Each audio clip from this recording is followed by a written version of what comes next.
The microphone shrieked for half a second, high, thin, and cruel, and the sound hit my good ear like a needle. My left ear caught only a dull flutter, like someone had wrapped the world in cotton. 8 years later, I still felt that split. One side too sharp, the other side too far away. The squeal died, replaced by the soft cough of the town's speaker system, and then the wind took over. Cold April wind snapping the edge of a huge canvas drape stretched over granite. Granite. Stone. Silence. The new war memorial sat at the center of our little town square like it had always been there, a wide slab, polished, dark enough to mirror the sky, covered in cloth that rippled with every gust. Folding chairs filled the lawn, the high school band waited with instruments held at attention. Veterans stood in a neat row, medals catching thin sunlight. The air smelled like cut grass and diesel from a generator humming behind a tent. My mother stood beside me in a pale coat that made her look softer than she felt. Margaret Ellison's hair was pinned neatly, her lipstick careful, her armor. She held my elbow the way mothers did when they wanted to anchor their daughter to the earth. "Smile," she murmured. I did. Barely. Enough to pass. A photographer moved along the aisle, camera clicking softly. The mayor shook hands. People spoke in low voices, careful as if loud words might bounce off the stone and come back wrong. My mother leaned toward a woman in pearls and a man in a blazer with an American flag pin. "This is my Nora," she said, warm as tea. "She tried the army." She paused the exact length of time a lie needed to look like kindness. "But it wasn't her environment," she finished lightly. "So she quit." The words landed gently. That was what made them dangerous. No sneer, no laughter, no public cruelty. Just a story delivered like it was for my comfort, not hers. The woman in pearls gave me a sympathetic smile. "Oh, honey," she whispered, as if I'd failed a test in high school. The man nodded, relieved. "Well," he said, "it's not for everyone." My mother squeezed my elbow. Her fingers were steady. Her eyes didn't meet mine. I didn't correct them. I kept my smile. I kept my posture calm. I let the lie sit on my shoulders like a borrowed coat, heavy, familiar, and not mine. Because arguing at a war memorial felt like shouting inside a church. Because my mother's lie had always been built from fear, not malice. And because I'd learned that some silences were more strategic than any speech. On the stage, a chaplain adjusted his papers. The mayor tapped the microphone twice. A little child on the front row swung their feet, shoes brushing the grass. Behind the memorial, a flag tugged against its rope, snapping like a warning. The stone waited under its cloth. I watched the cloth ripple and thought about how stone didn't care what stories people told over it. Stone held what it held. It outlasted applause. It outlasted denial. My mother moved down the line of guests, introducing me again and again, each time sanding my life down to something smooth enough for strangers to touch. "Nora's back home," she said. "She's doing fine," she said. "She left the service," she said, like the word left meant she'd walked out politely. Sometimes she added, "She's sensitive," in a tone that suggested the army had been too loud for me. In truth, it had been loud. That was the problem. It had been loud in the wrong second, and my ear had paid the price. But that wasn't what she meant. She meant, don't ask her questions that make me remember. I stood beside her like a quiet accessory, hands clasped in front of me, black coat buttoned to the throat. Beneath it, I wore nothing that signaled what I'd been. No pins. No ribbons. No unit hoodie tucked under the collar. My hair was plain. My face was plain. I looked like a woman who belonged in a crowd, not a woman who'd spent years reading wires and shadows. The memorial committee had sent invitations with tasteful fonts and polite language. They'd called it a dedication, a homecoming, a healing. The program listed names of donors in neat columns and promised an honor roll reading before the unveiling. I scanned the printed program again, thumb smoothing the paper unconsciously. Local heroes. Names to be read aloud. I'd already looked once. Nora Ellison wasn't there. I didn't show it on my face. Wind pushed the cloth harder, and for a second it clung to the granite's edge, revealing a sliver of stone, smooth, black, and blank from this angle. Blank like my mother's version of me. The mayor began speaking about sacrifice and community. His words floated across the lawn, solemn, safe. People nodded at the right moments. Cameras lifted and lowered. The band held still, waiting for the cue to play something that made civilians feel righteous and veterans feel seen. I felt my left ear throb faintly, a phantom ache that returned in cold wind. I shifted my jaw once, the way I did when pressure changed. The sound of the mayor's voice stayed uneven, clear on my right, muffled on my left, as if my body insisted on remembering the blast even now. My mother leaned close again. "You're doing good," she whispered. I answered with a line that stayed inside 12 words. "I'm standing," I said. She nodded like that was enough. Her gaze moved to the memorial, then away, then back again. She hated the stone for what it could make people ask. 8 years ago, after the explosion, she'd set it softly in a hospital hallway that smelled like antiseptic and burnt plastic. "Tell them you're done," she'd whispered. I had been sitting upright in a chair, bandage taped over one ear, head ringing on one side like a bell someone wouldn't stop striking. The army doctor had been kind, voice low. "You're alive," he'd said. "That's the win." My mother had squeezed my hand too hard and said, "Quit." But I hadn't quit. Not really. I'd been sidelined. There was a difference, and my mother didn't want to learn it. A volunteer passed through the aisle handing out small flags. The plastic stick clicked against my knuckles when one brushed my hand. The volunteer smiled politely, not recognizing me. That was fine. I didn't need recognition from strangers. What I wanted, quietly, stubbornly, was for the truth to be remembered without being dragged through a living room first. I glanced at the memorial committee table near the stage. A few clipboards, a stapler, a stack of printed name lists, a woman with a laminated badge, a man with a headset looking anxious. They were preparing for the reading, the part my mother cared about most. If my name wasn't said aloud, she could keep her story. She could keep telling people I'd tried and quit and moved on. She could keep the war in a sealed box where it couldn't touch her kitchen table. I watched her face as the mayor said, "And now we will recognize those who served." My mother's lips pressed together. Her fingers tightened around her purse strap. Silence again. Her favorite tool. The chaplain stepped aside. The committee woman approached the microphone with a sheet of paper that fluttered slightly in the wind. Her voice sounded too bright for the moment. "We'll now read the names of local service members honored today," she said. A murmur passed through the chairs, small, expectant. My mother shifted her weight, angling her body subtly so she blocked me from the view of a few people behind us, like she could hide me with her shoulder. The first names began, men and women, some alive, some not. The crowd listened respectfully. Some families squeezed hands. A few veterans stared at the stone like it was a mirror. As the list continued, my mother's breathing changed. She inhaled shallowly, relief mixing with dread in her posture. Every name that wasn't mine gave her permission to keep pretending. I didn't count the names. I didn't need to. I felt the absence the way you felt a missing tooth with your tongue. Unavoidable, quiet, persistent. Then the committee woman paused, shuffling pages. A man in a VFW cap whispered to his neighbor, "That's my boy," and the neighbor nodded. My mother's eyes flicked sideways to me, just once. Her expression wasn't proud. It wasn't cruel. It was pleading. "Don't make me remember." I kept my face calm. I didn't correct anyone. Not here, not in front of granite and flags and families trying to heal. I let the list end. The committee woman folded the paper, voice softening.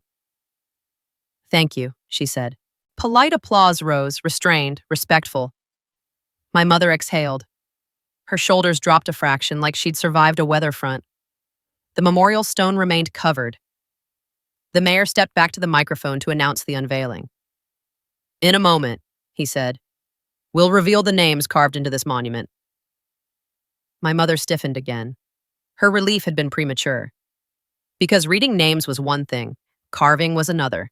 Carving outlasted her. The mayor spoke about how the memorial had been funded in phases and completed in sections. He thanked donors, he thanked the committee, he thanked those who made sacrifices we will never fully know. My mother smiled politely at that line, as if sacrifices were abstract. I watched the cloth ripple and imagined the granite beneath it, cold, heavy, patient. A small boy on the front row asked his father, "Will it have names?" "Yes," the father whispered. "All of them. All of them." My mother's hand found my elbow again. Her grip was light this time, almost cautious. "Nora," she murmured, "after this, we'll go home." I answered softly, "Okay." She looked relieved by the compliance. She didn't know compliance wasn't agreement, it was timing. A gust of wind snapped the cloth hard against the stone, and for a split second, the cloth lifted at the bottom edge. I saw the granite's underside, rawer than the polished face, paler, like the inside of a secret. Then the cloth fell again. No one noticed but me. My heart didn't race, it settled. Because I knew something, the crowd didn't. This memorial wasn't a single slab with one finished face. It was built with panels. One face visible today, another face meant to be turned later as more names were added and sections dedicated. The committee had explained it in an email months ago. Rotating honor plaques allow future engraving without removing the monument. Rotating, turning, uncovering. My mother's version of me depended on what stayed hidden. My version of me depended on what endured. The mayor lifted his hand. "Veterans," he said, "please join us for the unveiling." A line of uniformed National Guard soldiers approached the memorial, taking positions at the corners of the cloth. The band raised instruments. Cameras lifted. The crowd leaned forward. My mother's breath caught. Her fingers tightened on my elbow again, not enough to hurt, enough to signal a prayer. "Just be normal," she whispered. Normal. Another gentle lie. I kept my eyes on the stone. I kept my mouth closed because the truth didn't need a speech to exist. It needed the right moment. The soldiers grasped the cloth edges. The wind paused as if the town itself held its breath. And I thought, not bitterly, not dramatically, just clearly. My mother had introduced me as the one who quit the army. The crowd had accepted it because it was comfortable, but stone didn't do comfort. Stone did record. And they didn't know my name had already been carved. It just hadn't been turned to face them yet. The canvas finally loosened under the soldiers' hands, and the fabric gave a low, heavy flutter, like a flag refusing to fall gracefully. A strip of polished granite appeared, black enough to swallow reflections. The wind pushed cold against my cheek, and I felt it more on my right side than my left. The same uneven truth my body carried everywhere now. The crowd leaned in, cameras lifted. My mother's grip tightened on my elbow, light, careful, like she was afraid even touch could trigger questions. As the cloth slid another inch, my mind did what it always did around stone and silence. It left the present. 8 years earlier, the world had been nothing but dust and a sudden, violent pressure that turned the sound into white static. I hadn't seen the blast so much as I'd felt it, heat punching through air, the ground jolting my boots, a slap inside my skull that made my teeth ring. I remembered the taste of grit on my tongue.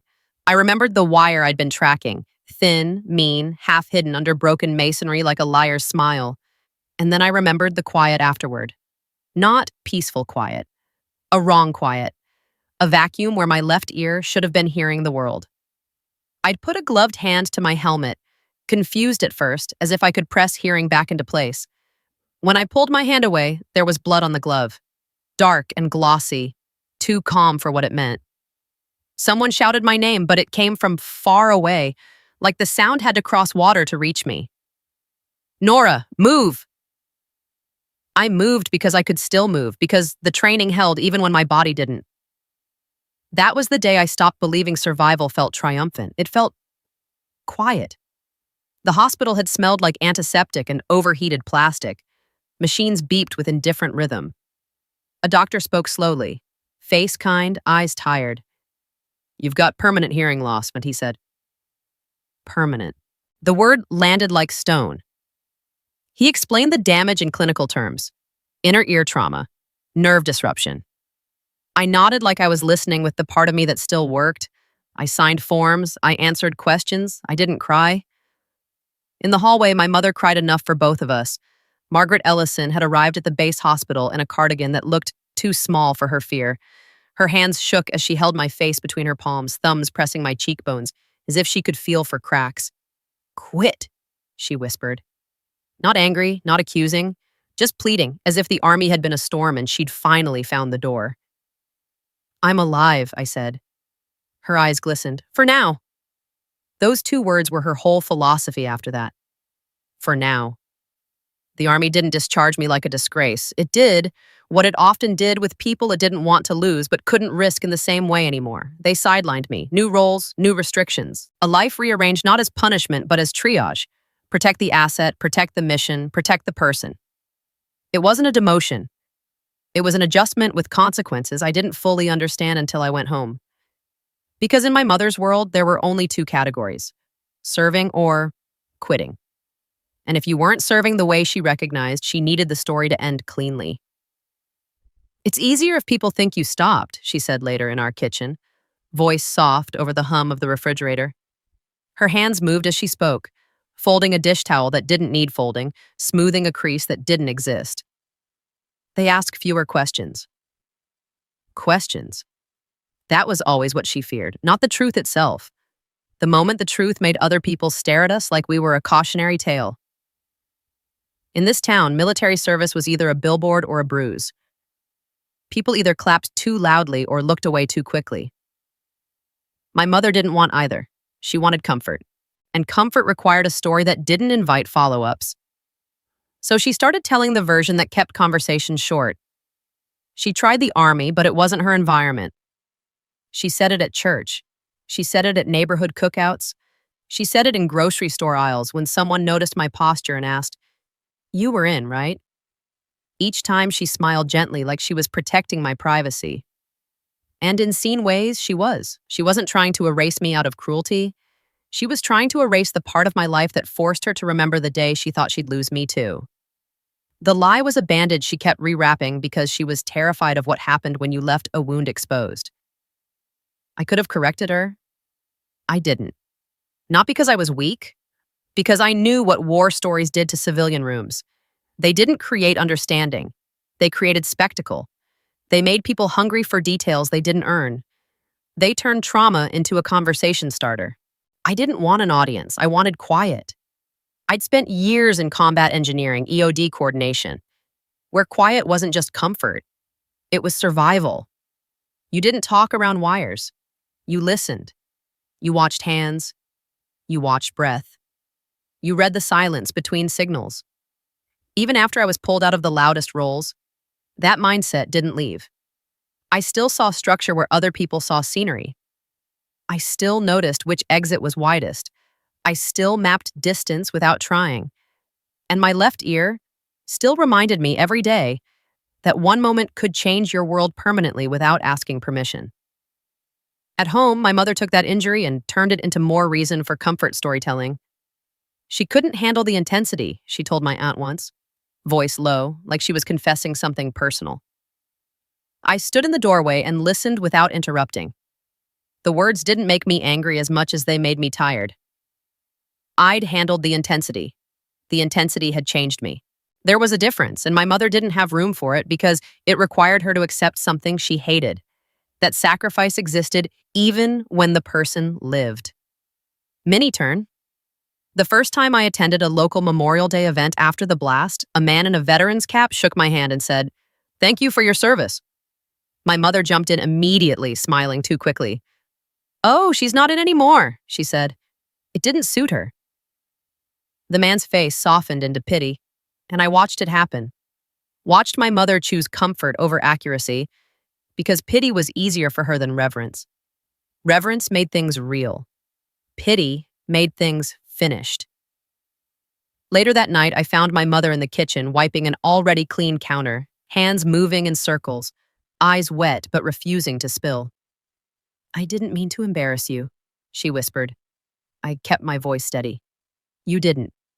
She exhaled in relief, mistaking my calm for agreement with her story. Then she added softer, "I just don't want people asking about the blast." There it was. Not shame about me. Fear of memory. "Okay," I said, because I understood what she meant. and because part of me believed honor didn't need to be narrated at neighborhood events to be real. Honor didn't require applause. It required endurance. That belief made it easier to let my mother's lie float around town like a harmless rumor, until it wasn't harmless, until the lie reached stone. Back in the present, the canvas drape tugged again. The soldiers paused, waiting for the mayor's cue. The crowd shifted. A flag snapped sharply in the wind, and the sound made my left ear flutter uselessly, a ghost of hearing that never landed. My mother's voice came back to me from 100 past moments, soft, controlled, meant to prevent discomfort. People don't understand the details, she used to say. Why invite it? Invite it. As if truth was a guest you could choose not to seat at the table. I looked at the memorial's polished edge, black, cold, patient.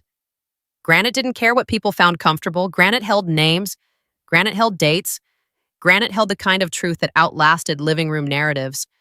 My mother leaned closer, whispering near my right ear so I could hear her clearly. After this, she said, we'll go home.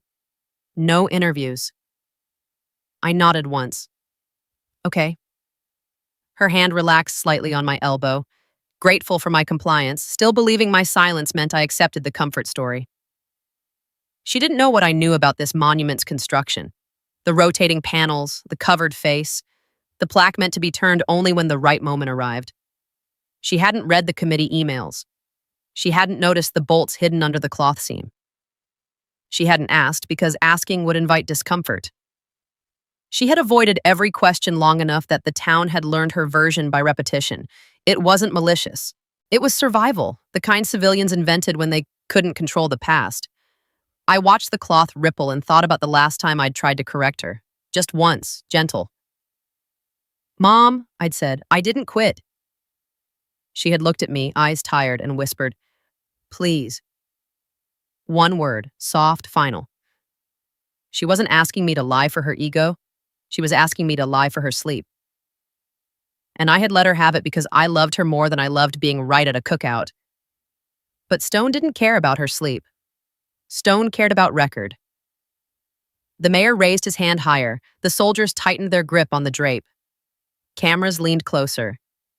The crowd went very still, like everyone wanted the unveiling to feel sacred. My mother held her breath. I didn't. I stared at the granite and let the quiet inside me settle into its oldest shape. Calm, controlled, ready. Because the town thought today was about unveiling a memorial. My mother thought today was about keeping the past polite, and I knew today was about something else entirely. A buried face of stone waiting its turn to be seen. The canvas finally slid down in one heavy breath, and the granite face appeared. Polished, dark, perfect for photographs. The crowd exhaled as if we'd all been waiting for the same relief. Cameras clicked. The band lifted into a slow, respectful hymn. Wind ran its cold fingers over the stone and over the flags, and I felt the sound unevenly, sharp on my right, distant on my left. My mother's hand stayed on my elbow, gentle and possessive at the same time. See? She whispered. Nice. Nice, that was her favorite word for anything that didn't threaten to reopen history.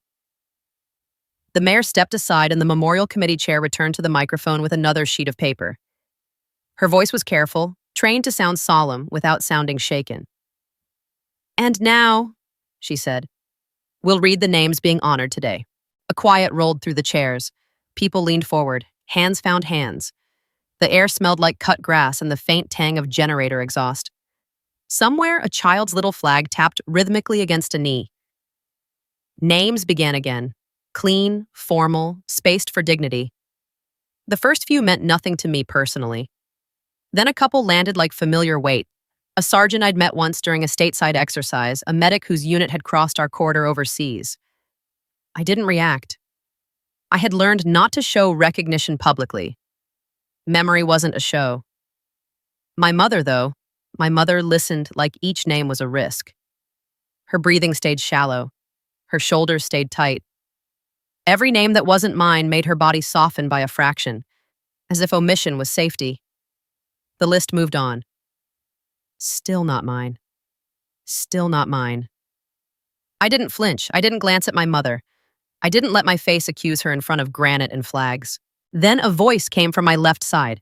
close enough that even my damaged ear caught the vibration of it. Told you, the voice said low. They skipped you. I turned slightly. A man stood at the aisle edge in a faded denim jacket with a veteran's posture he couldn't hide. His hair was shorter than I remembered. His eyes were the same. Alert, tired, unromantic. Mason Reed. We'd run the same nightmare corridors years ago. Combat engineer world, EOD coordination. The kind of work where you didn't talk about bravery because you didn't have time for it. He didn't smile. He didn't hug. He just looked at me like a fact. My name wasn't read, I said. His reply stayed short. It wasn't on the sheet. The committee chair continued reading names, voice steady, oblivious to the quiet detonation beside her stage. I kept my voice low. How do you know? Mason's gaze flicked to my mother's hand on my elbow, then back to my face. Jump. I asked, he said. They said not serving. Not serving. The phrase hit like a bureaucratic stamp. I felt my mother's grip tighten. Mom, I said quietly. She didn't look at me. Her eyes stayed locked on the committee chair as if staring hard enough could erase a line of ink. Nora, she murmured, barely moving her lips. Not now. Not now. Her favorite shield. The reading ended. Polite applause rose, respectful, controlled. The committee chair folded the paper, relieved, and stepped away. A photographer called out, "Hold your positions!" like we were props in a civic tableau. Mason leaned closer, voice low enough to be only mine. Your name should have been first, he said. I didn't answer. I didn't allow myself the luxury of anger in public. Instead, I asked the only question that mattered. Who asked them to pull it? Mason's eyes slid to my mother again. He didn't say her name. He didn't need to. My mother finally looked at me and I saw it. Fear pretending to be calm. I just didn't want questions, she whispered. I kept my voice gentle and small. You removed my name. Her face tightened. I protected you. You protected yourself, I said softly. She flinched as if I'd slapped her with truth she couldn't argue with. Mason stepped back half a pace, giving us space without leaving. His presence was a quiet anchor, someone who remembered the real story without demanding I perform it. My mother's eyes grew wet. People talk, she said. They ask what happened. They ask why you're home. They ask because it matters, I replied. She shook her head quickly. It hurts. Her honesty was the only thing that kept her from being a villain. She wasn't proud of erasing me. She was terrified of memory, terrified that if the town spoke my service aloud, it would lead straight back to the blast, to the hospital, to the moment she thought she'd lose me the way she'd lost so much else. I didn't quit, I said, calm. She whispered back, almost begging. Please. One word, soft, final. The same plea she'd used for years to keep the past polite. I didn't argue. Not here. Not in front of Stone. I let the silence hold us. Stone and silence, my two oldest companions. Then Mason's voice cut in, low and flat. Someone left a bag. I followed his gaze. Near the base of the memorial, just off the paved path, a canvas tote sat against a low hedge. It looked ordinary, too ordinary, out of place in a place built for staged reverence. No one stood near it, no one claimed it. Wind tugged at its straps. I felt the old part of my brain switch on without asking permission. Structure, placement, distance, intent. My mother noticed my attention and stiffened. Nora, don't... I didn't answer her, because the world had taught me over and over that danger often wore ordinary clothes. A police officer in a Navy uniform walked along the perimeter, smiling for cameras, posture relaxed in the way people got when they believed the biggest risk was a heckler with a sign. Two volunteer marshals in yellow vests chatted near the stage stairs. I saw none of them looking at the bag. Mason's voice stayed quiet. That's wrong. It is, I said.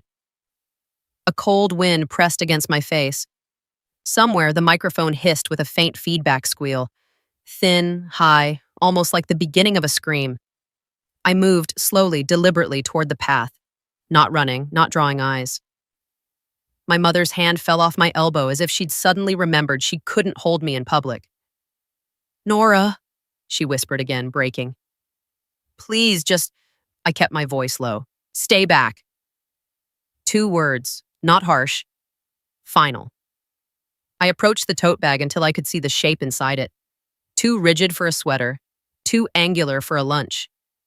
A thin line of clear tape caught the light along the seam. The kind of tape people used when they didn't want fabric shifting. My left ear caught nothing but dull wind. My right ear caught the small mechanical tick of the generator behind the tent, and beneath it, something else. A faint, intermittent electronic chirp, buried like a secret. I stopped. Mason stopped beside me, a half step back, letting me lead without saying so. A volunteer marshal walked up with a bright, useless smile. Ma'am, he said, you can't go up there. I didn't look at him. Call security, I said. He blinked. It's a memorial. It's a bag, I replied. His smile faltered. Is it yours? No, I said. He hesitated, offended by my calm certainty. You're not, Mason cut in, voice to short. She knows. The volunteer marshal bristled. Who are you? Mason didn't answer with rank. He answered with urgency. Call. The marshal finally lifted his radio with a shaky hand. Security? The bag sat still, innocent looking, like it didn't know it had been placed to break something sacred. Behind me, I felt my mother's gaze burn into my back, fear surging, the old fear that loved me like a cage. Nora, she whispered, voice cracking. Come here. I didn't turn, because I'd spent years learning that when fear shouted, it didn't mean you should move, it meant you should think. I lowered myself into a crouch at a safe distance, eyes scanning the tote's seams, the tape, the way the straps had been knotted. I didn't touch it. I didn't need to. My head built the picture without my hands. Improvised. Concealed. Designed to blend. A memory flashed. Wire under rubble, my glove stained. The world splitting into quiet. My jaw tightened once. Mason spoke softly. You see it. I do, I said. The volunteer marshal's radio crackled with a sudden change in tone, voices sharper now, less performative. A police officer began walking faster, posture changing as he noticed the stillness around us. Then, from the far end of the square, shouting rose, angry, rhythmic. A cluster of protesters emerged beyond the trees, holding signs and moving too fast for a peaceful march. Their voices carried on the wind in broken phrases, accusation, outrage, grief. A couple of them pushed toward the memorial path, jostling people in folding chairs. The crowd tensed, heads turned, phones lifted. The mayor's face tightened into a practiced smile that couldn't hide alarm. The police officer near us lifted his hand. Ma'am, step away. I kept my voice low. Keep them back, I said. He frowned. Who are you? Someone who doesn't want you dead, I replied. 8 words, but the meaning landed. His eyes flicked to the tote. His posture changed, shoulders squaring, jaw tightening, radio lifting. All units, he barked, hold the line. The protesters surged closer, noise rising, anger feeding on attention. And there, in the center of it all, between stone and shouting, between memory and performance, sat the tote bag, silent and patient. My mother stood frozen behind the chairs, hands lifted in front of her chest, like she didn't know whether to pray or grab me. She didn't know. Today wasn't only about a name being erased, it was about whether the memorial would survive the people who wanted to break it. The wind snapped hard against the flags, and the bag's strap shifted slightly, as if something inside had just settled into place. The first punch of chaos came as a sound, chairs scraping, people gasping, and then it came as movement, a wave of bodies turning at once, unsure whether to flee or film. The protesters pressed closer, signs bobbing like shields. Their chanting rolled over the lawn in ragged rhythm, and the wind carried it straight into the solemn space the town had tried to build. A veteran in a VFW cap shouted back. A woman in pearls clutched her purse to her chest like it could stop history. The tote bag didn't move. That was what terrified me most. The stillness of it amid everything else. I stayed crouched at a safe distance, eyes locked on the tape line along the seam. My right ear caught the generator's steady drone, the band's instruments clinking as they lowered them, the sharp staccato of police radios waking up. My left ear gave me only the dull, distant thud of wind and crowd, an old reminder that I'd lost half the world's warning system years ago. I forced my breath slow. I mapped the scene the way I always had. Stone at the center, people as variables, exits as geometry, noise as camouflage. A police officer stepped in closer than he should have, hand hovering near his belt like he thought the situation could be solved by posture alone. "Ma'am," he said, too loud, "step away." I didn't look at his face. I looked at his feet, how close they were to the tote. "Back up," I said. He frowned, offended by my certainty.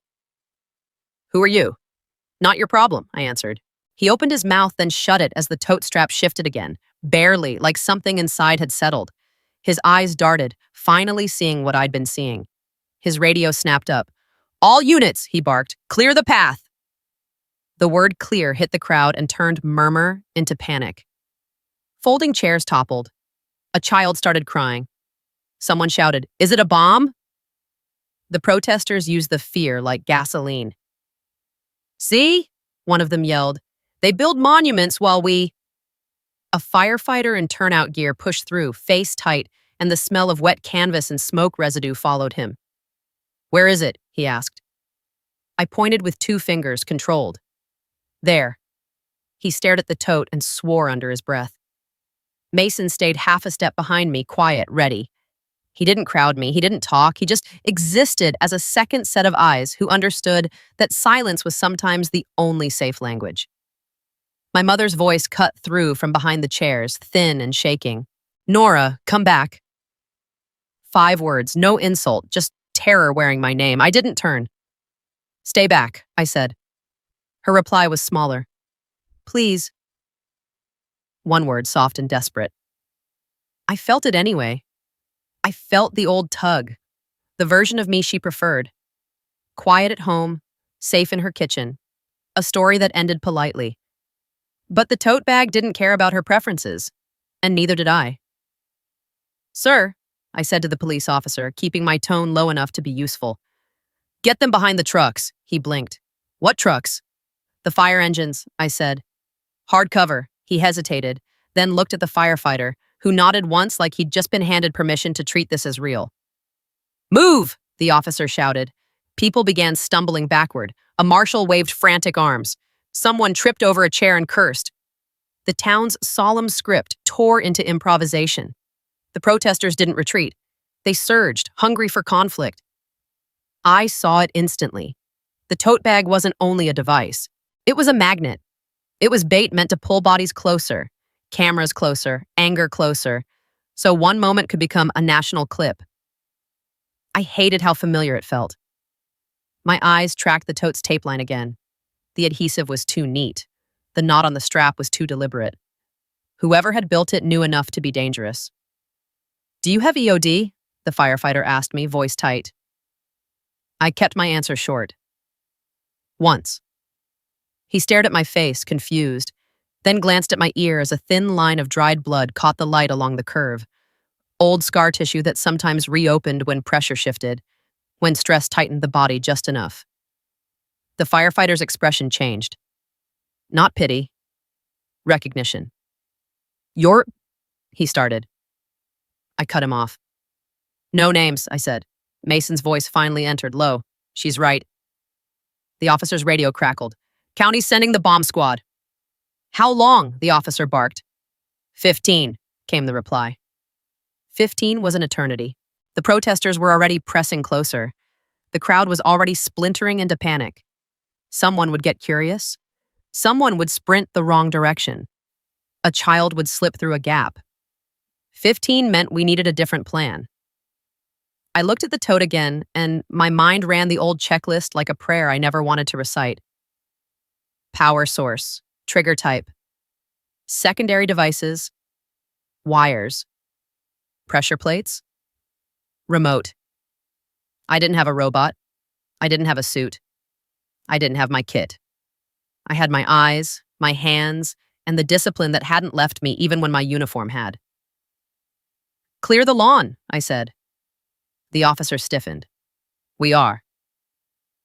Wider, I said. You're too close. He bristled. Lady, you don't. Mason stepped forward half a pace, voice short enough to cut. Listen. The officer's jaw clenched, but he listened, because the tote bag had finally made him humble. I pointed with 2 fingers again. Stone, path, hedge line. Put engines here, I said. Police line here. Don't let anyone run toward the memorial. The firefighter nodded immediately and began waving his crew into position. Turnout jackets flashed yellow stripes. Boots thudded on grass. Radios chirped. I didn't sound like the one who quit. I sounded like what I was trained to be. And nobody asked for my resume. Mini turn. A teenage boy broke from his mother's grip, phone held up, eyes wide with the stupid bravery of youth. He sprinted toward the memorial path, toward the tote. Hey! The mother screamed. The officer lunged too late. I moved without thinking, intercepting the boy's line. My hand shot out and caught the back of his hoodie, yanking him off course. His phone slipped, bounced on the pavement, screen cracking with a sharp pop. He spun, furious. What is your— Stop! I snapped. 1 word, 8 letters. Final. He froze, staring at my face like he'd just seen something older than his arrogance. Hey. Go, I said. Now. He backed away, breathing hard, eyes flicking to the tote as understanding finally arrived. He ran back to his mother, who grabbed him and sobbed into his hair. My mother watched all of it, hands pressed to her mouth, and I felt her fear shift into something else, confusion, because her quit narrative didn't explain what she was seeing. Good. Let confusion do what denial never could. I crouched again, closer now, still not within arm's reach. My fingers hovered over air, not touching. I read the tote like I read terrain. The wind tugged at the straps.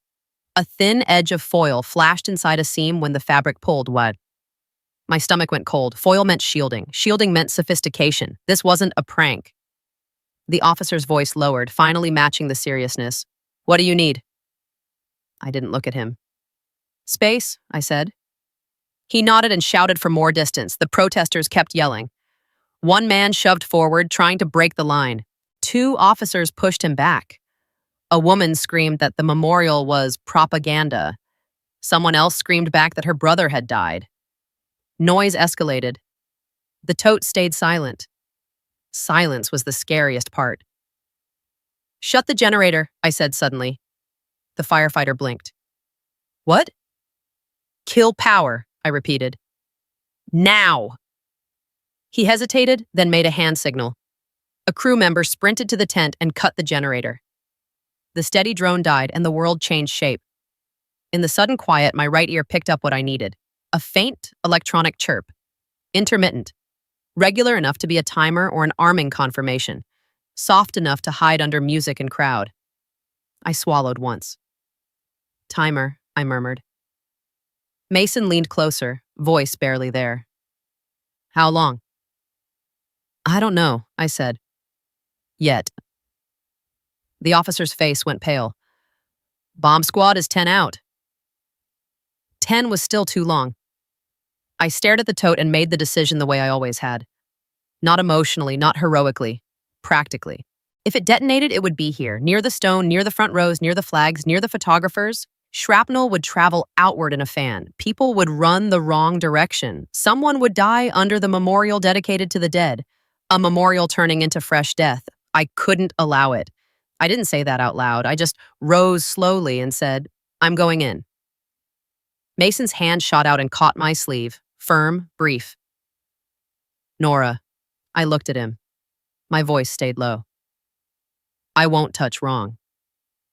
He held my gaze, then released. His eyes said what his words didn't. Be careful. Come back. The firefighter stepped forward, face tight.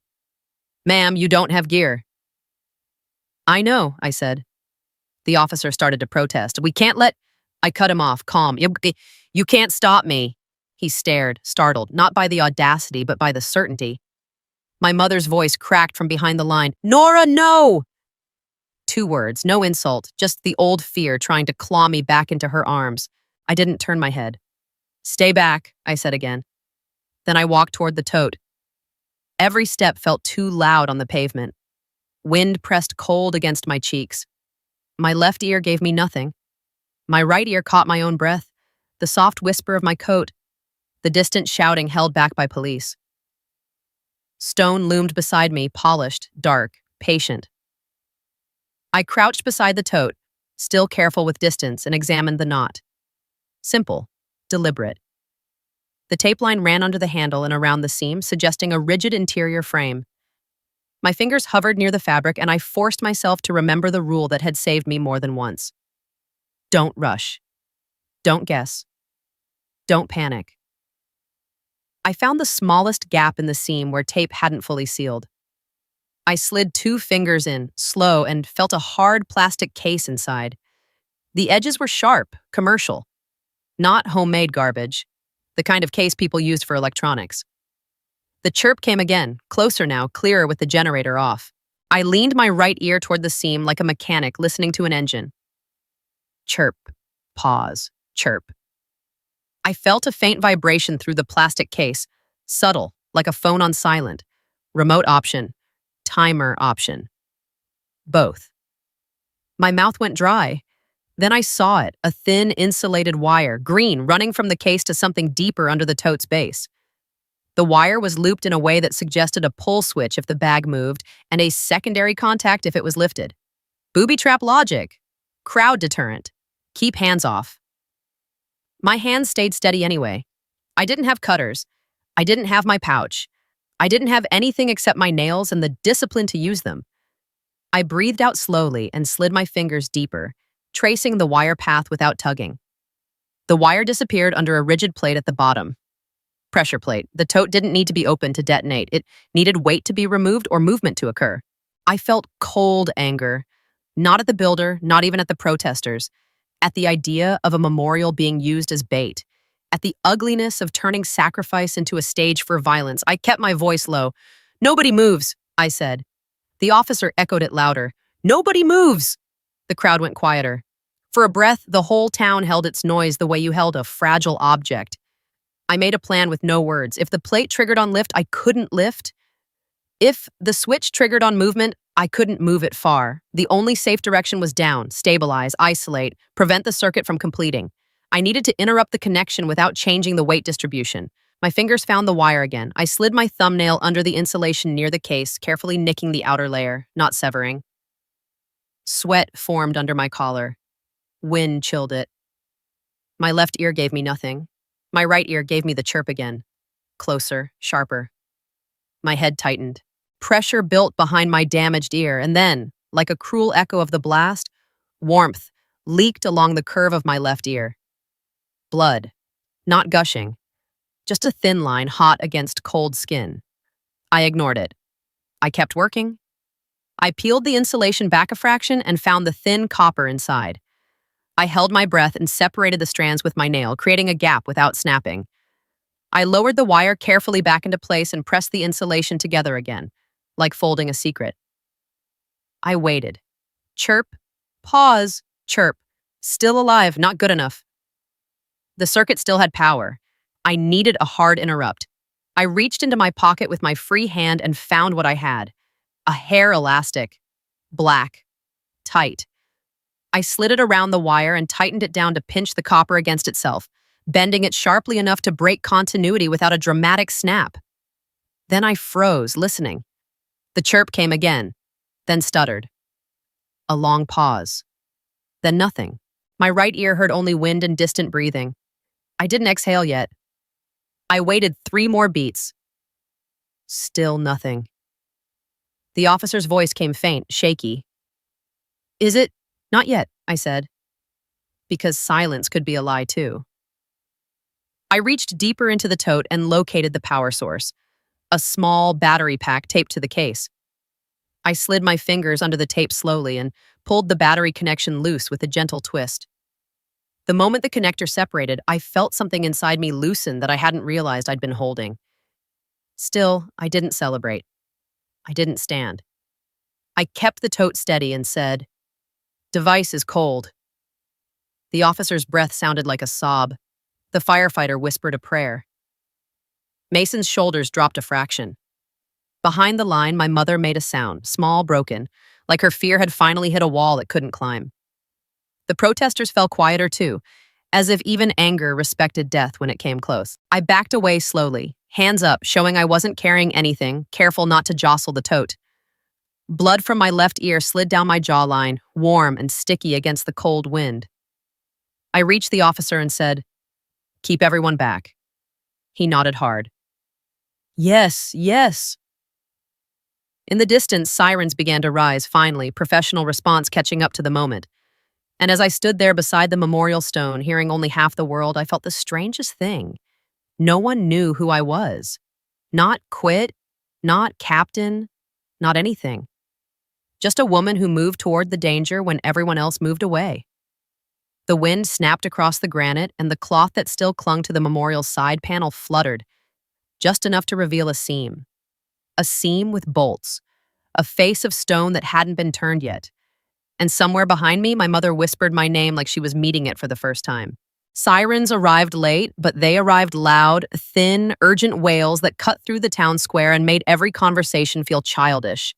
Red and blue lights splashed across the memorial stone, across the flags, across the faces of people who had come dressed for solemnity and were now dressed for fear. The air smelled like wet grass, exhaust, and the sharp bite of adrenaline. Human sweat waking up under spring coats. I stood with my hands open at my sides, blood drying warm along the curve of my left ear and cooling fast in the wind. My right ear caught everything. Radio bursts, boots on pavement, a medic's bag zipper, the whispered, "Oh my God," that spread through the chairs like a contagion. My left ear caught almost nothing, just that dull, distant thud that made the world feel half removed, as if I was watching my own town through glass. The tote bag sat where it had sat, innocent and ugly, cordoned now by police tape and firefighters who finally looked like they believed their own uniforms. A county bomb technician in a heavy suit approached it with a robot rolling ahead, the machine's wheels whispering over the path. The suit made him look oversized, almost unreal. The robot's camera mast tilted toward the tote like an animal sniffing a trap. He didn't look at me at first. Professionals didn't waste eyes on drama. But the firefighter who'd been closest to me pointed toward my face, toward the bloodline, toward the way I hadn't moved like a civilian. The bomb tech's helmet turned slightly. "You touch it?" his muffled voice asked. I kept my answer short. I stabilized, cold now. He paused, just long enough to decide whether to believe me. Then he nodded once, minimal. "Good," he said, "back." I stepped back another pace, feeling the wind tug at my coat hem. My hands stayed calm. My stomach felt hollow in the way it always did after a close call. Less triumph, more quiet. Behind the police line, the protesters had lost their rhythm. Anger didn't know what to do when death showed its wiring. And my mother? Margaret Ellison stood near the second row of overturned chairs, hands pressed to her mouth, eyes fixed on me like she was afraid blinking would change the outcome. Her coat collar trembled against her throat in the wind. She looked older than she had an hour ago, not from shame, from realizing her soft lie had never been soft to the person who lived under it. Mason Reed stayed near my shoulder, silent as a shadow, watching the perimeter the way he always had. His presence steadied me more than comfort ever could. Then the National Guard vehicles rolled in. Matte green, controlled, disciplined, engines low, not here to perform. A second perimeter formed with the quiet authority of people who knew that memorials could become targets. A man stepped out of the lead vehicle with a briskness that didn't waste time on introductions. Brigadier General Thomas Hale. I recognized him before the name clicked because generals like him didn't carry themselves like celebrities. They carried themselves like consequences. His uniform was immaculate, but it wasn't the shine that marked him.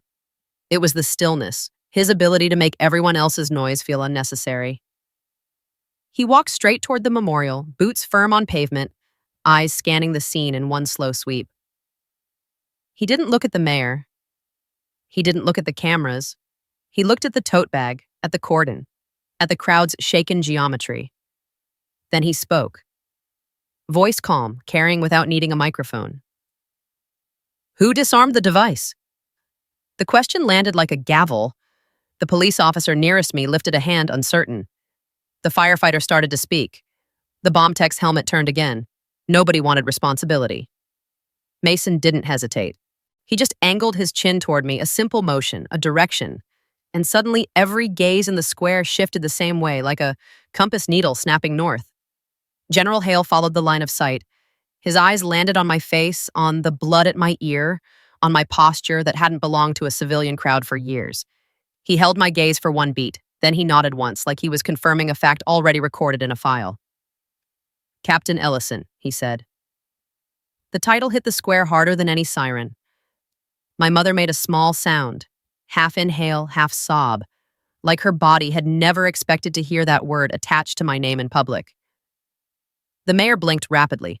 The committee chair's mouth fell open. A few veterans straightened without thinking, reflexive respect rising from muscle memory. I didn't correct the general. I didn't add details. I just stood still and let the truth do what truth did. Exist without my permission. General Hale stepped closer, stopping at a respectful distance.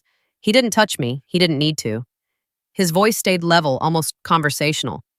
"She wasn't a dropout," he said. My mother's hands fell from her mouth to her chest, fingers splayed as if she needed to feel her own heartbeat. Hale's next line was short, surgical. No ceremony, no sentimentality, just reality anchored where everyone could see it. She was sidelined to save her life after saving ours. Silence dropped into the square. Not awkward silence, not polite silence, a silence with weight. Even the wind seemed to pause, flags hanging for a second before snapping again. My mother stood frozen, eyes wide as if every comfortable version she'd repeated for 8 years had just been gently, mercilessly, removed from her hands. General Hale turned slightly toward the memorial stone. His gaze traced the polished face now visible, the donor names, the town's neat list of honored service. Then he looked at the seam I'd seen, the bolts hidden under the edge where a side panel met the main slab. He motioned to a guard sergeant. "Uncover the rotating plaque," he said. The committee chair sputtered, panicked. "General, that's scheduled for a later phase." Hale didn't raise his voice. "Now." One word. Final. The sergeant nodded and moved with 2 soldiers to the memorial's side, where the cloth still clung to a narrower panel. Their gloved hands found the fasteners beneath the canvas hem. Metal clicked softly. The sound carried because the crowd had stopped breathing. My mother's eyes flicked to me, then to the stone, as if she suddenly understood the line I'd carried quietly in my head all morning. My name was already carved. It just hadn't been turned yet. The soldiers pulled the cloth aside, revealing a smaller granite face set into the monument's flank. Bolted, hinged, designed to rotate. The stone was the same deep black, but this surface looked newer, the engraving sharper. The sergeant braced his hands, and with a controlled heave, the plaque began to turn. Granite moved with a low grind, stone against stone, like a door opening inside the earth. A collective inhale rippled through the crowd, and there it was. Rows of names, cleanly carved, permanent. The light caught each letter in pale contrast. I found mine instantly, not because I needed to search, but because I had lived with its absence like a missing limb. Nora Ellison. The world didn't clap right away. People stared the way you stared at something you couldn't argue with. My mother's face crumpled, not into embarrassment, into understanding. Tears slid down her cheeks in quiet lines, and her hands hovered in front of her, trembling, unsure what to do now that she couldn't hold the lie anymore. General Hale looked at the crowd once, then back to me. His voice stayed calm. "Honor doesn't vanish because someone stops wearing a uniform," he said. Then he stepped back, giving the moment to the stone instead of to himself. For a beat, the square remained held in that heavy silence. Then one person began to clap. Not loud, not performative, a slow clap, measured, respectful, like someone paying attention. Another joined, then another. The slow clap spread outward in rings, veterans first, then firefighters, then townspeople who finally understood what the memorial was meant to do. Remember the truth, not the comfort. My mother didn't clap at first. She couldn't. Her hands shook too hard. She stared at my name carved in stone as if it had been hiding from her in plain sight for years. I didn't smile.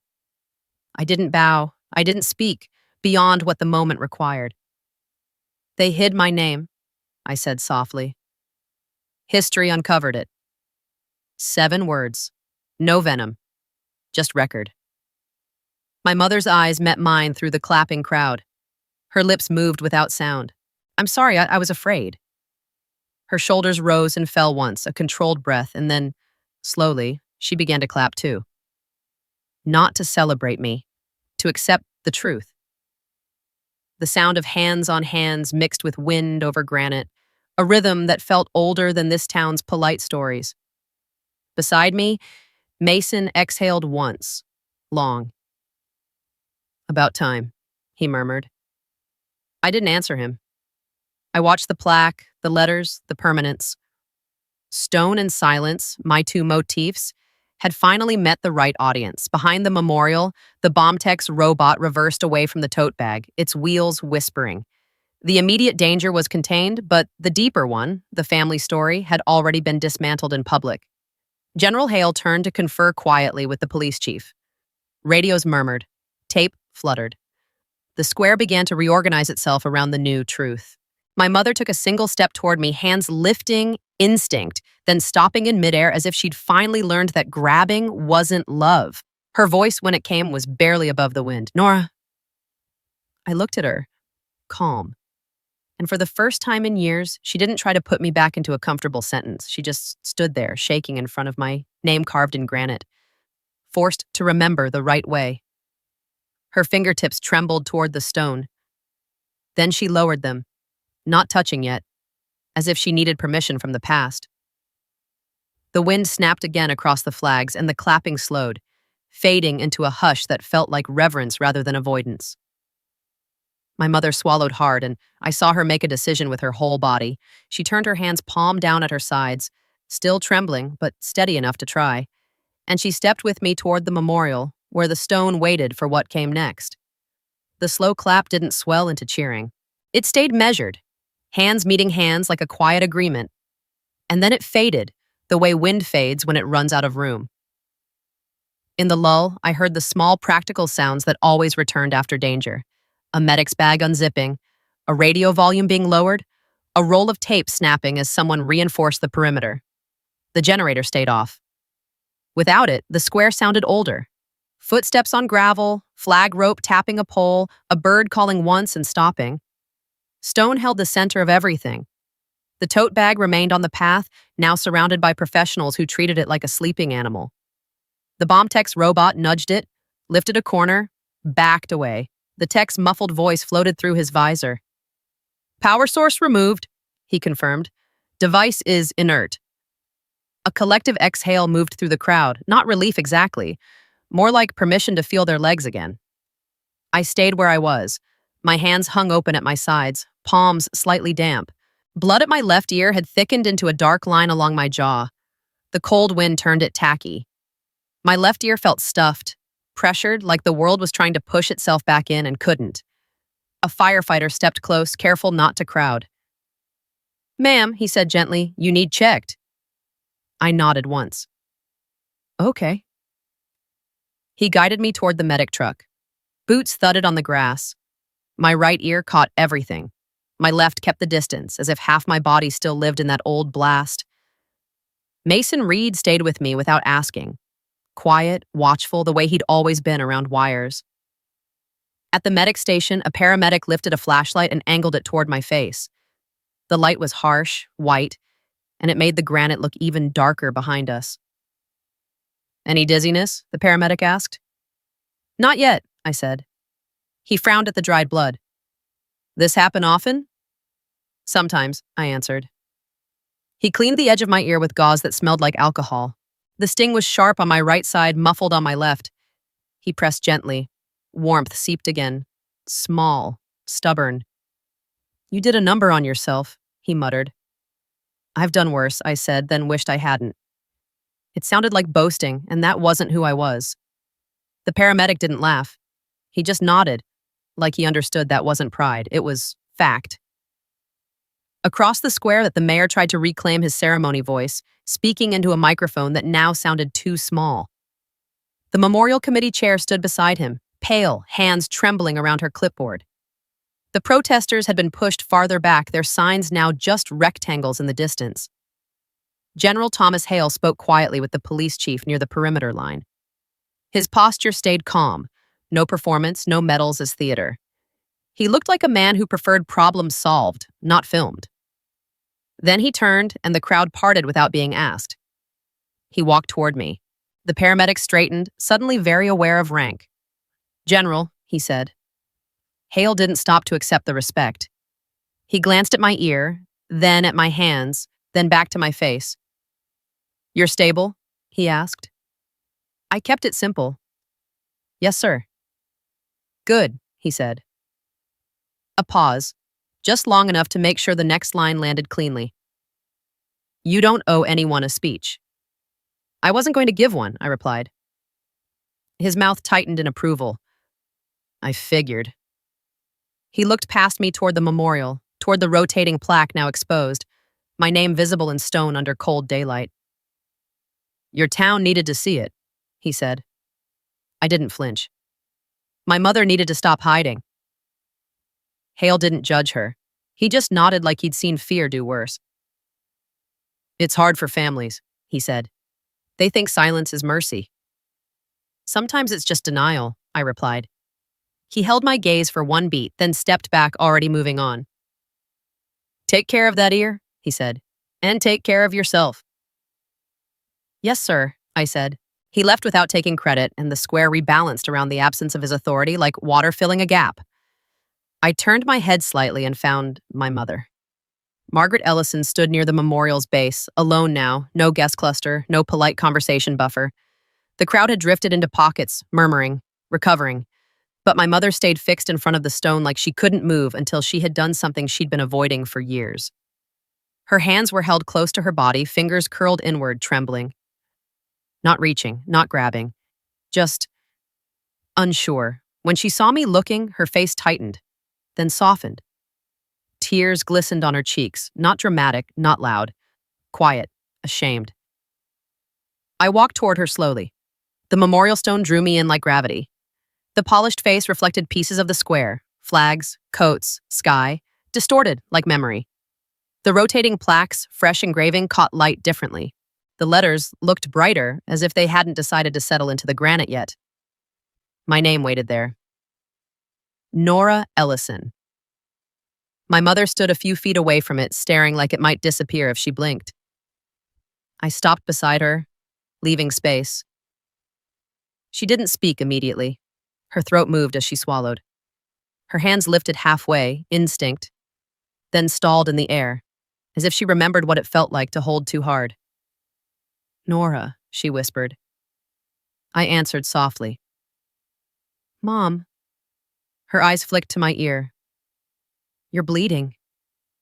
"It's minor," I said. She pressed her lips together, fighting the urge to take control with fussing. Her hands trembled, then slowly lowered to her sides. "I did this," she said. I kept my voice calm. "You didn't build the device. She shook her head, tears fresh. "No." A breath.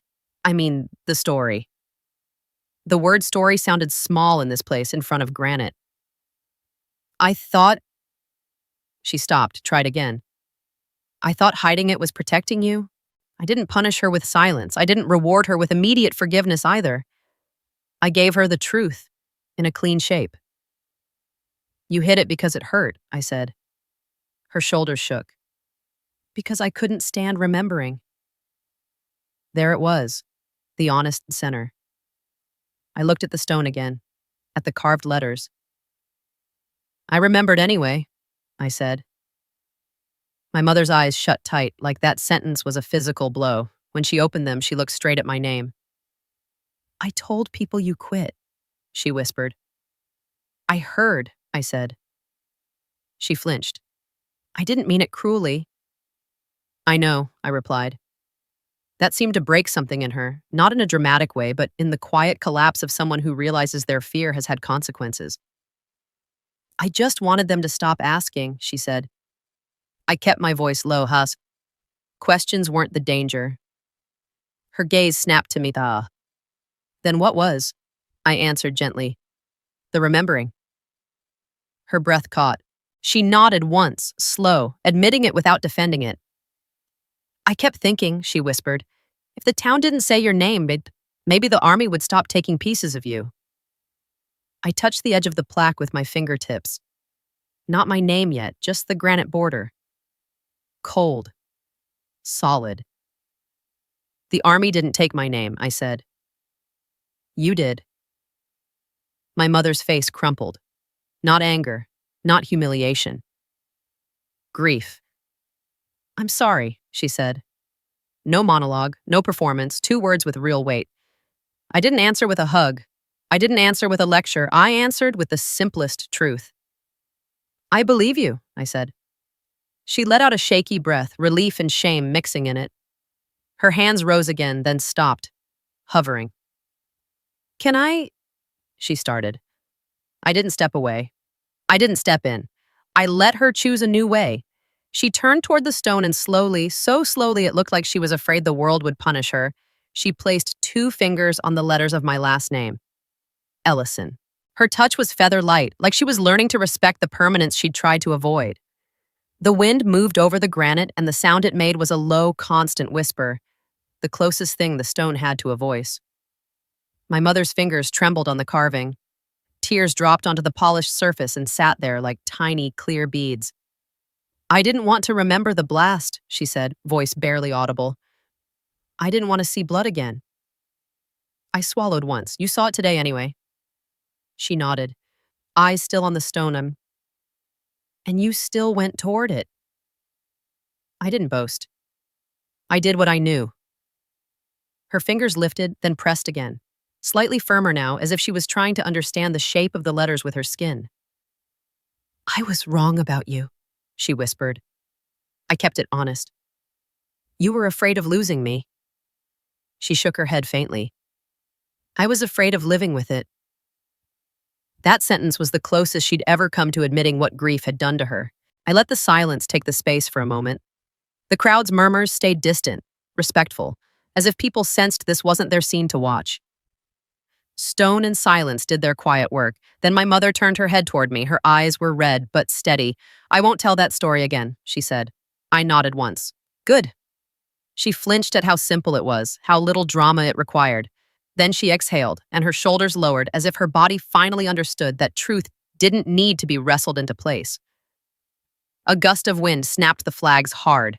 The rope tapped the pole like a small percussion.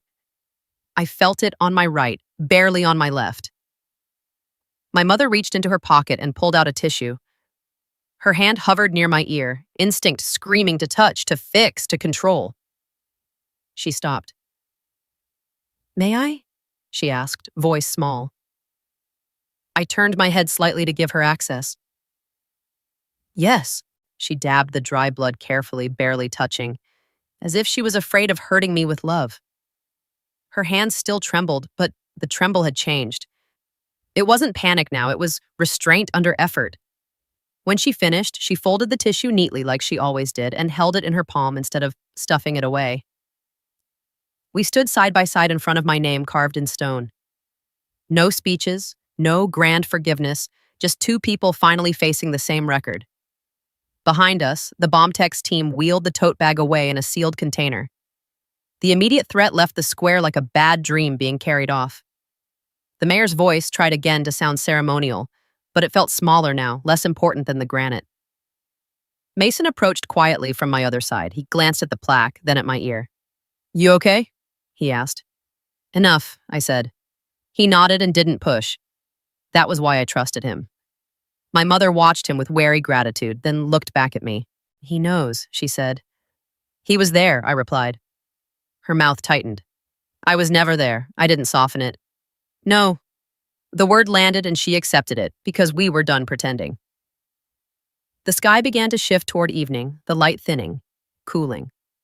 The memorial's polished face reflected less of the crowd now and more of the wind-tossed flags and the changing color of the day. My mother's hands lowered to her sides again, palms down. She stood with me, silent, in front of stone that would outlast both of our fears. And when the last official voice finally faded, the only sound left was wind over granite, quiet, steady, like the past had found a way to speak without asking permission. Night came down slow over the square, and the memorial stopped looking like a civic project and started looking like what it was: a hard, patient witness. Most people had gone home. The folding chairs were stacked, the stage lights were off. Only two street lamps remained, casting a pale amber sheen across the granite so it looked wet even where it wasn't.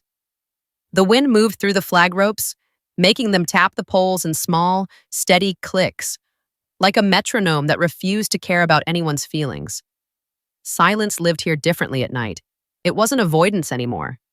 It was reverence. I stood alone in front of the rotating plaque, my coat zipped to my throat, my left ear still aching with that stuffed pressure that never fully left. The medic had cleaned the blood, but I could still feel the dried edge at the curve of my ear, tender, warm under cold air. A reminder that the past didn't need permission to show itself. My name was there, bright against the black stone. Nora Ellison.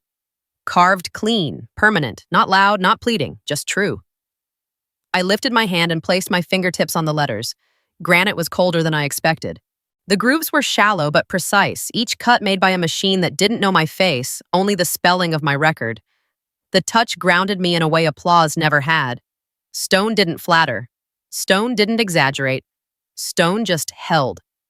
Behind me, I heard a small shift of fabric. I didn't turn yet. My mother stepped into the edge of the lamplight, moving carefully as if the square might break if she walked too hard. Margaret Ellison's coat was buttoned correctly now. Her hair had loosened from its pins, a few strands lifting in the wind. She carried a paper cup of tea, the steam faint and sweet, and the smell of chamomile mixed with cold metal air. She stopped a few feet away, hands around the cup for warmth, not for control. "I thought you'd be home," she said quietly. "I needed this," I replied. She looked at the stone, then at my hand on my name. Her throat moved as she swallowed. "I didn't know it would feel like that," she whispered. "Like what?" I asked. "Like losing the lie," she said. I didn't answer with comfort. I didn't answer with punishment. I just let her sentence exist in the night wind. She stepped closer, slow, and stopped beside me. For a moment, we stood shoulder to shoulder, looking at the same carved line. The lamplight made the letters glow faintly, and the wind kept tapping the flag rope behind us. Click, click, click, steady as a heartbeat. My mother's hands trembled slightly around the teacup. "I kept thinking if I called it quitting," she said, voice thin, "it would sound finished." I kept my eyes on the stone. "It wasn't finished," I said. "I know," she replied. The admission came easier this time. That was new. A gust swept across the square, and the sound of it skated over granite like a whisper you couldn't catch. I felt it on my right side sharply, and on my left side like a distant thud. Two versions of the same wind, layered by injury. My mother glanced at my ear. "Does it hurt?" she asked. "Enough to remember," I said. She nodded as if she finally understood what remembering cost. Her hands tightened on the cup, then loosened again deliberately, as if she was practicing not turning fear into grip. "I'm not asking you to forgive me tonight," she said. I looked at her then. Her face was tired, eyes red, but steadier than they'd been in years. "Good," I replied softly. "I'm not here for a performance." A small, relieved exhale left her. "Me neither," she whispered. We stood in silence again, the kind that didn't erase, the kind that stayed. Minnie turned, my mother reached into her coat pocket and pulled out a folded piece of paper, creased, soft at the edges, carried all day like a weight. She held it out to me without pushing it into my hands. "I brought this," she said. I didn't take it right away. "What is it?" I asked. She swallowed. "The letter," she said. "From the committee." I took it finally, unfolding it under the lamplight. The paper rustled loudly in the quiet square. It was a short note, an administrative apology, careful language, a line about miscommunication regarding eligibility for public reading. And then, near the bottom, a signature line. Requested omission. Family representative. My fingers tightened around the paper once, then relaxed. I didn't need the proof to be angry. I needed it to be done. My mother's voice shook. "I signed it," she said. and I'm taking it back. You can't unsign it, I replied. I know, she whispered, but I can stop doing it again. I folded the paper carefully and handed it back. Then stop, I said. She nodded once, small and sure. I will. No speeches, no bargaining, just a decision spoken plainly. I turned back to the stone and ran my fingertip along the groove of the last letter in my name. The granite edge caught my skin lightly, a tiny friction that felt like a boundary. I'm leaving town, I said. My mother went still. Her hands tightened around the cup, then loosened. Tonight? Tomorrow morning, I replied. Her eyes searched my face, and I saw the old instinct flare. Stay, let me keep you, let me rewrite this, then fall away, as she remembered what the day had taught her. Where will you go? She asked. Somewhere I can work without being rewritten, I said. She nodded slowly. You're not going back, she said. And it was an accusation. It was understanding. No, I said. She blinked, surprised by her own calm. And you're okay with that? I looked at my name carved in stone. I already served, I said. I don't need to chase a uniform to prove it. My mother's lips parted, then closed. She stared at the letters again, and her eyes softened with a grief that finally had the right shape.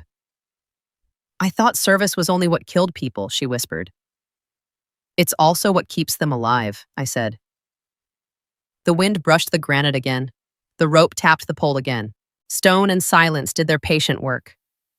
My mother set the teacup down on the memorial's low ledge and, carefully, placed her palm flat on the stone beside my name.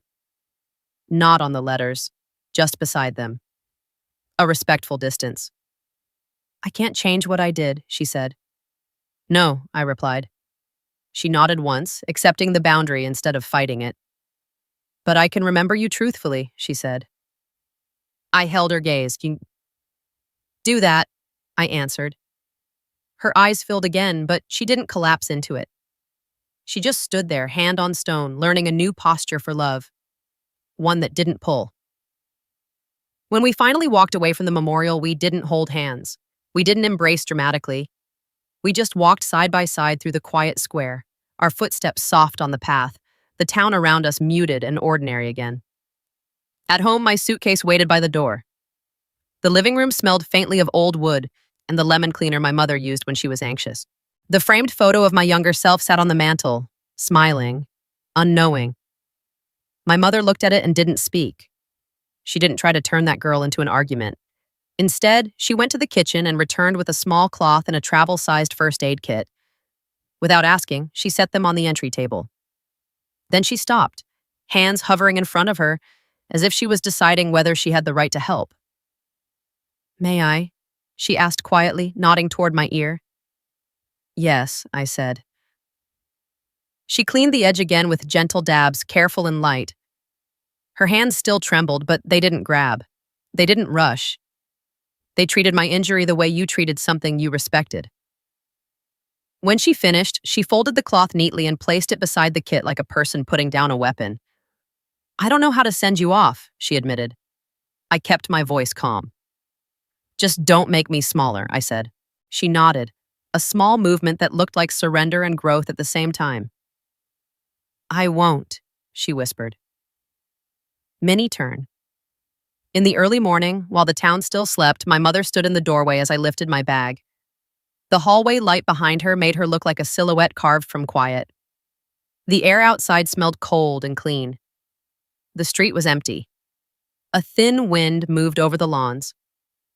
Somewhere far off, a garbage truck hissed along pavement, ordinary life continuing with no awareness of the stone it stood near. My mother didn't cry. Her eyes were wet, but she held her posture the way the veterans had held theirs, still, controlled, respectful of the moment's weight. I'm sorry, she said once, simple. I know, I replied. She stepped forward half a pace, hands lifting, then stopping, choosing restraint. Will you call? She asked. I considered it honestly. When I can, I said. That was the most truthful promise I could give. She nodded, accepting it without squeezing for more. I left. I drove past the square once, just once, while the memorial still sat in dawn shadow, its granite face dark and calm. I didn't stop.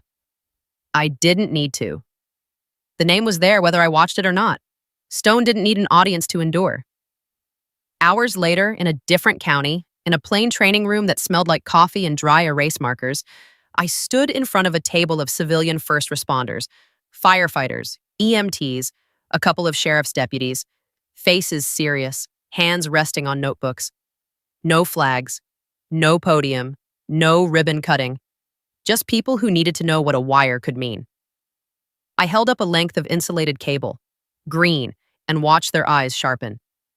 This isn't about heroics, I told them. It's about patience. My voice stayed controlled. My posture stayed calm. I didn't boast about what I'd done. I didn't mention a general or a memorial or my mother's lie. I taught them what mattered: distance, discipline, silence. Because I hadn't come here to be celebrated. I'd come here to be useful in a way that didn't require me to disappear. That night, alone in a motel room with thin curtains, I opened my phone and saw a message from my mother. No excuses, no new story, just a picture. The memorial plaque, taken in quiet light, my name centered in the frame. Under it, 3 words, I will remember. I stared at the screen for a long beat, then set the phone down. Outside, wind moved through the dark like a slow breath. Somewhere, a truck passed, tires hissing on wet road. The world kept going, indifferent and alive. Some wars end. Honor doesn't.